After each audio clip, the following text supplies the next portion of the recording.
I don't know how many times I've heard, oh, elk hunting is just a rich man's game.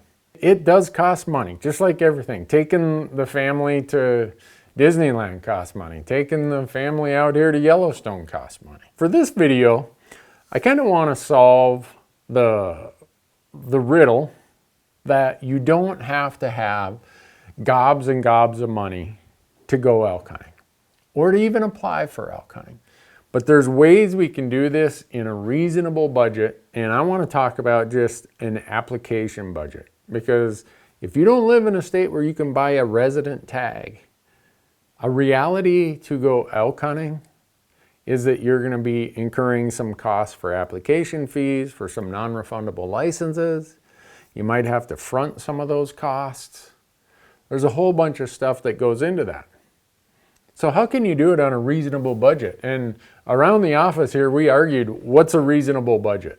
And the number we've come up with is if you could set aside $100 a month, that gives you $1,200 at the end of the year to be ready and in the game for applying for tags for elk in the western states. In this model, there's two of them, you will never be out more than $1,200 at one point in time, with a lot of it probably coming back to you.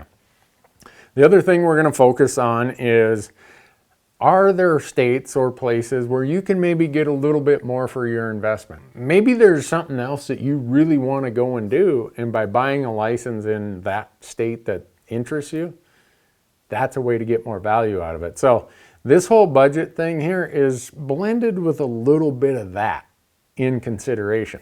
The last thing is, we always want to have a fallback plan to make sure that you are going elk hunting this year. You're going to see that everything kind of starts out the same in this process until you get into April. And then in April, you kind of got to make a decision of, do I want to go the Montana route or do I want to go the Colorado route? Because they both are at about the same time. They're both going to cost some outlay of money. But if you're an archery hunter, you're going to want to go the Montana route. If you're a rifle hunter, you might want to think about going the Colorado route. In prior years, when we did this video for the $1,000 elk application budget, we had Idaho on there as a safety net. But if you've been watching the last couple of years, the general tags in Idaho, since they've changed it for non-residents, they're gone the first day. December 1st, they're gone. So we've had to adjust this and take Idaho out of the equation. Now, know fully well that when you see this spreadsheet, this diagram we put up here, maybe you say, first thing I'm going to do is I'm going to get in line for Idaho. And I'm going to see if I get a tag there, and then I'll worry about the rest of this. That's another way to do this within your $1,200 budget, because Idaho is going to make you buy the non-refundable, non-resident license to go with your elk tag, and you're going to be in that for under $1,200 bucks. So, but let's walk through kind of how it starts month by month, and we're going to start with January, and you got your $1,200 budget, and we're probably not going to do Wyoming elk. We'll get to that later. Wyoming elk deadline's January 31st. It's like, man, they make me put all that money up front. That's going to take me out of the game in most of these other states. My draw odds aren't that good. They have a point system. Maybe I'll just wait until July and I'll just build some points. And then the year that I know I've got enough points, then I'll jump into the Wyoming system. So those of you looking at this might say, well, didn't do Wyoming in January? Wyoming's a great option. But build points towards that until you have enough points or you think you've got enough points, and then jump in and do Wyoming. Then we started having to make some decisions about where will we invest our money. So the very first thing I'm going to suggest you do is you go and you buy your $160 Arizona license. You apply for an elk tag. You just have to front the $15 for the application fee. So you're out $175 for Arizona. Your $1,200 is now down to $1,025. You're not going to find out until March if you drew. Late March usually. Sometimes maybe even early April. So In the interim, what happens is along comes New Mexico. Well, New Mexico has some really, really good elk hunting, and it doesn't have a point system. And the non-refundable, non-resident license is only $65. So, New Mexico, unfortunately, right, everything's got its trade-offs. New Mexico makes you front all the money. So that's, if you're going to apply for one of the quality tags, it's $773 plus your $65 license. That's $838 tied up with the state of New Mexico. And you hope you don't get it back. The best thing that could happen is you don't get that money back. That means you drew your tag. But if you're like me, you're probably going to get that money back. So after you've done Arizona, you know you're going to build points there. You do New Mexico, you do that. Your $1,200 is now down to $187. So in April, you're going to find out about New Mexico and you're probably going to get your refund. So that refund is going to be all but $13 of the tag fee. So your refunds are going to be $760. You put that back in your bank account and now you got $947 to work with when you consider Montana or Colorado. So you get to Montana, it's like, man, this is going to cost me a lot of money. I'm going to have to front a lot of money because there's license, stamps, other stuff that's going to cost you $29. You don't get any of that back. And they're going to make you front $888. So the total amount of your $947 that's out the door to Montana is $917. You got $30 left. You sit around and you wait, and the good part about Montana is they have a quick turnaround. So that Montana refund comes to you and you're going to get $880 back. So now your $880 Montana refund with your $30 that was left in your account, you're up to $910. So in July, along comes the Wyoming elk point purchase period. You want to do that, man. You want to get out there and buy that point, and it's going to cost you like $52 or something with the transaction fee. So now your $910 is down to $858. But I said you want to go elk hunting this year.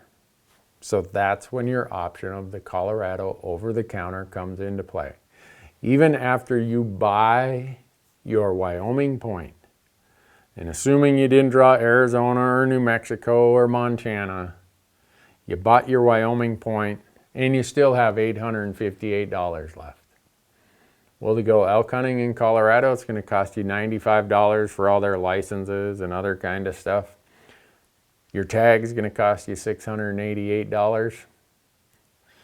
But even with all that, you're going to have $75 in your bank account left over out of your $1,200. You're going to have a Colorado elk tag. You're going to have a point in Arizona, a point in Montana, and a point in Wyoming. And you're going elk hunting. Another variation of how you can do it. Instead of you being an archery hunter and applying in Montana, as quick as you get that New Mexico refund back, we're going to do the Colorado thing. So let's kind of walk through this again. We get to New Mexico, we get our refund back, we got our $947 in the bank, and it's April. And I said, Montana, you know what? Nice to know you, but I'm going the Colorado route. I'm going to apply in their limited entry draw. So it's going to cost me the $95 license. It's going to cost me a $9 application fee. And that's all I got to lay out in the form of cash.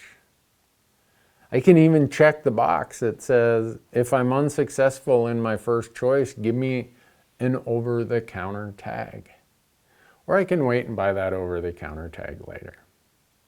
So when you send Colorado the $95 license fee plus the $9 application fee, that $104 is gone. Now after your New Mexico refund, you're down to $843.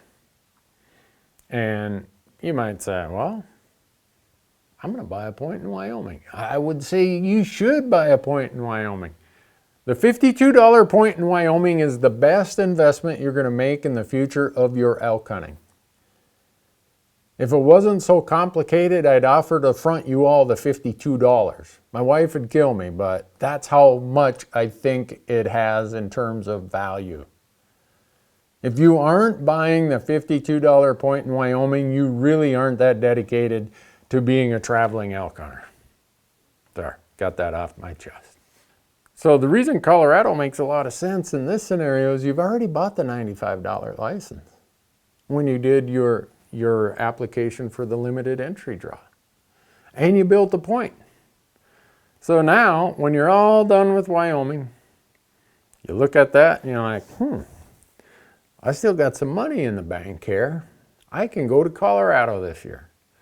I'm going to send them $688. I'm going to get one of the over-the-counter tags, and I'm going to be out elk hunting. And when it's all said and done, you got $103 left over out of your $1,200. You got your Colorado over-the-counter tag, and you built points in Arizona, Wyoming, and Colorado. And you're elk hunting. So I walked through this stuff, not because it's, the way you have to do it. I walked through it because there's some rationale to how you plan this out. And I want to dispel the idea that somehow the only way you're ever going to be able to apply in other states is if you've got, $20,000 sitting in a bank account or something. It's not the case. You are able to do this, get value out of your application strategy, build some points, and still go elk hunting. $1,200, $100 a month. Do it, and you'll be elk hunting.